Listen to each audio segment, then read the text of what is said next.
Ironside says here. Just doing another suit guide because we have a new suit. So we're going to be talking about the Overseer today. For a quick too long didn't watch. Slipstream allows you to move in the air basically like you were on the ground. Practically it's hard to use, but so I don't know if it's worth learning to practice it. But there's definitely some use cases where it could be quite interesting on particular maps. The next one, which is the HRV path one, is pretty much always useful. I've not seen a case where that wasn't great. And the last perk for seeing tombs and stuff, it just saves you time when you're farming. It can kind of go either way. It's not hugely useful or hugely unuseful in any case. But anyway, let's go into the overview. So for the overview, the Slipstreamer perk allows you to hold the jump button and you will glide. You can do this on the first or second jump. It doesn't actually matter. The gliding causes you to fall at about 2.8 meters per second vertically, but it has no impediment on your horizontal speed. So you move as fast as you would have if you were not gliding. So that means 6.7 meters per second if you are walking, plus any movement speed bonuses you have, and like 15 meters per second if you're grapple boosting, because you maintain momentum while you're pressing the jump key, but just don't press any of the other movement keys. Pathfinder allows you to see through walls. The Harvester path goes up to 12 meters, which is 3 blocks. You will see the path that Harvey is walking currently, not the one that is actually on the builder screen, though it will look the same as the one on the builder screen. So it'll still be pointed arrows, yellow, semi-transparent, and the just following exactly where Harvey will walk. When you grab the gen mat, if there is a like 2 harvester path shenanigan going on, the path will immediately change when you pick it up. Scavenger lets you see tombs, synthite and part boxes through walls up to 30 meters. They're just outlined like anything else you can see through walls, and they're 30 meters is enough that you can't hear the tomb when you're at the very edge of it, so you can see the tomb before you can hear it, which is nice. But that's all this one does. Okay, so we're not going to be able to do the normal choosing biolinks where you choose one, 2, or 3. These do not have synergy with one another, so you are going to have to pick each one on its individual merit. So let's start with the Slipstreamer. Slipstreamer doesn't gives you another mobility option, but doesn't take away any of your current ones. That's good. That's quite a lot more. I do find that option to be a little hard to use. There are some situations I found. Hopefully we've got some clips coming up. So I found that when you're grapple boosting, because it maintains the momentum, you're able to grapple boost from quite far away, which allows you to take lines that you would not normally be able to do. So previously you would have had to like walk up to something and then like grapple up, and maybe that would be significantly slower, but also a lot more dangerous because you might have to walk directly at something that is dangerous or into the line of fire or something. And I had a situation where something was blocked by corrosion cubes that I was able to bypass by doing this and got me up into the roof where there was something that was being a pain to deal with.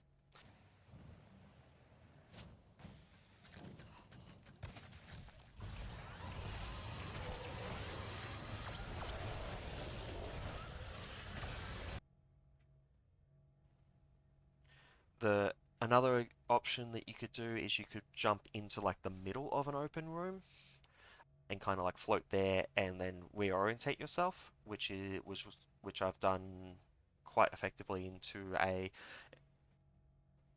more open space that was quite filled with traps. The ground was mostly covered with pistons, which made it quite dangerous. But I, yeah, jumped up, grappled down, down into the like final spot of the room, allowing me to be moving in a way that doesn't put me passing directly past a, or like directly at a trap, particularly plasma sentinels. I wasn't moving directly at them, which meant that they missed, because that's what happens when you aren't moving directly at them.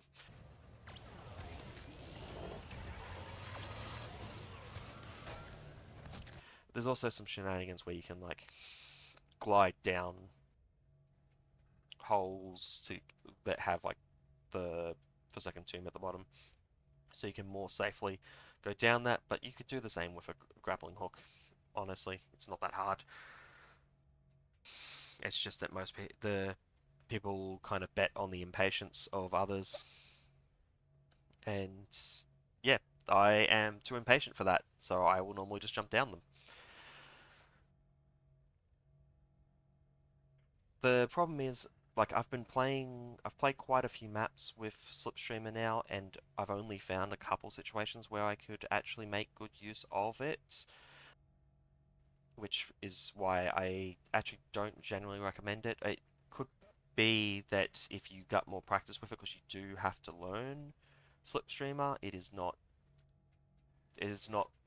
something that you already know how to do. Like, for instance, the shoot faster Biolink on Ironside, where shooting faster just means that you get more shots off and you already know how to shoot.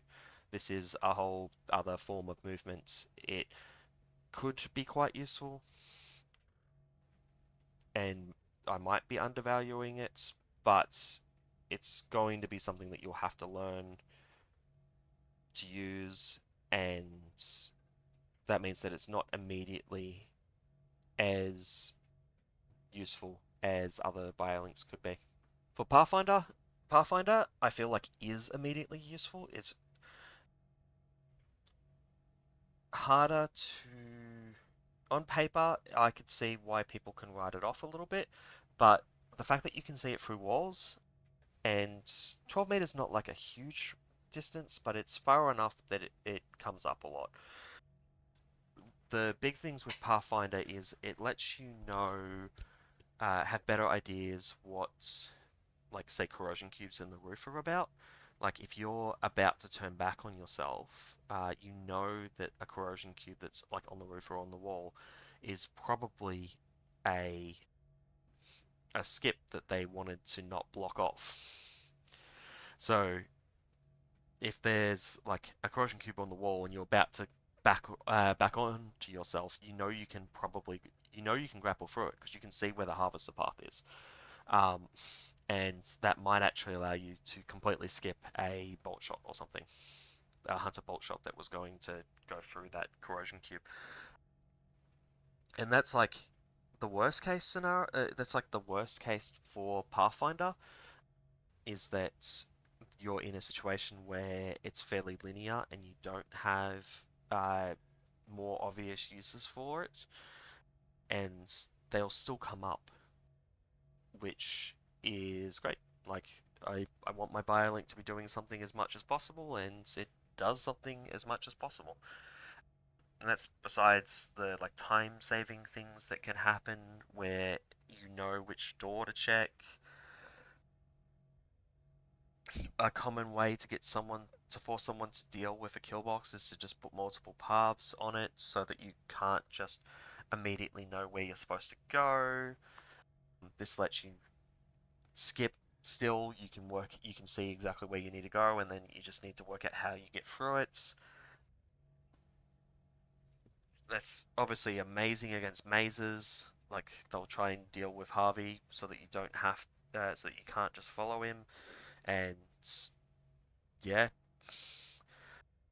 and like completely takes out any concept of Harvey walking so slowly. Like, Harvey walks real slowly. Following Harvey is painful, and this just completely alleviates that.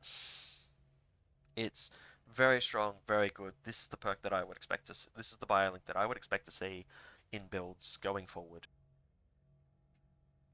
Not like every build, but I would not be surprised if someone was like, "Oh yeah, my build includes Pathfinder." Okay, the last one we need to talk about is the Scavenger Biolink. It allows you to see second tombs and synthite parts. This lets you save time in hunting down your resources. I just don't think it's a particularly good biolink because the main thing here, you'll generally know where synthite and parts have fallen to because they just fall straight down from whatever you destroyed. The which can sometimes put them in acid, which means that sometimes you do need this perk to find them, but that's a it's not even a guarantee that you'll be able to grab them in the acid in that case.